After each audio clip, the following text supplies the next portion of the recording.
अपनी रीढ़ की जिस हड्डी को अपने पापा के कदमों पर 2014 में ही रख दिया था, वो दरबारी मीडिया के दास और दासियां हेली लिंड को देखकर जरूर हंस रहे होंगे, ठहाके लगा रहे होंगे।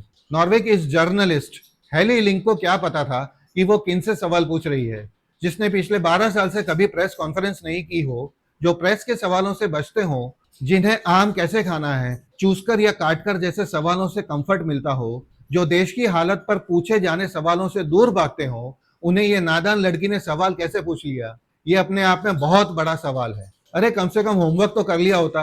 अरे एक बार तो देख लिया होता कि महानुभाव दुनिया के पहले और शायद आखिरी एकमात्र नॉन बायोलॉजिकल हैं जो कभी प्रेस कॉन्फ्रेंस नहीं करते और जिनको जवाब देना कतई पसंद नहीं है।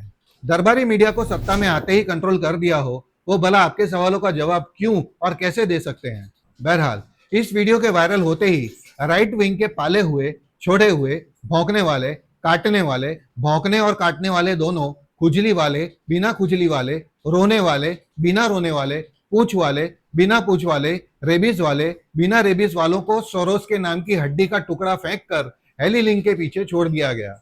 बहरहाल ईरान सामने से ऑफर कर रहा है कि हम इंडिया को सस्ता तेल देने को तैयार हैं, लेकिन ट्रंप ने गले में ऐसे कसके रस्सी बांध के रखी हुई है और अपना डमरू बजा बजा कर जादूगर को इस तरह से नचा रहा है कि अब लगता है कि जादूगर की जादूगरी हमेशा से सिर्फ एक हवा थी, क्योंकि ट्रंप ने 10 तारीख तक रशिया से ऑयल खरीदने की रहम की भीख इंडिया को जो दी थी, उसकी समय सीमा भी अब समाप्त हो चुकी है।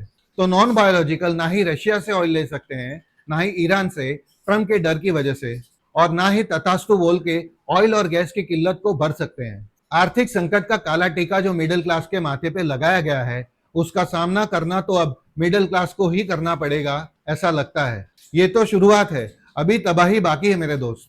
2 दिन की साइकिल, बुलेट, मेट्रो रेल और इंडिगो की इकोनॉमी क्लास की नौटंकी करने के बाद बीजेपी नेताओं के कौन सबसे ज्यादा राज दुलारा, पापा का चहिता वाले ड्रामे ने जवाब दे दिया। क्या करें, सत्ता में आए ही थे अय्याशी करने, तो अय्याशी ऐसे कैसे इतनी आसानी से छूट सकती है। ये है आरएसएस के मुखिया मोहन भागवत का काफिला, कॉन्वॉय।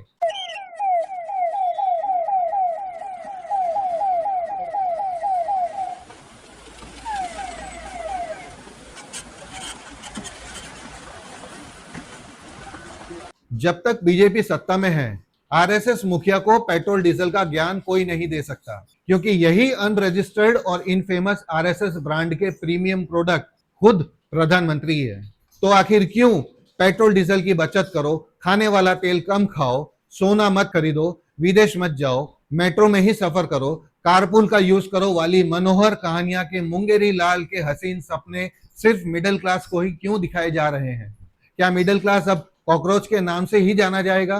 क्या मिडिल क्लास कॉकरोचेस को अब बीजेपी इको सिस्टम के तानाशाही छत्र छाया में फल फूल रहे, नोट छाप रहे नेताओं द्वारा, न्याय करने वालों के द्वारा, अंधभक्त, आईटी सेल और दरबारी मीडिया के दास और दासियां द्वारा आसानी से कुचला जाएगा?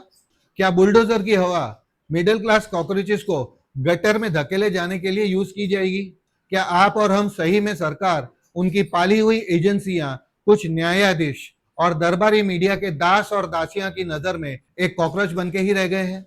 अगर हाँ तो थू है हम पर, और अगर ना तो इससे पहले कि आपको और हमको हंसते हंसते, हमारा मजाक उड़ाते उड़ाते उनके जूते या चप्पलों के नीचे रौंद दिया जाए, कुचल दिया जाए, आवाज उठाइए, सवाल कीजिए।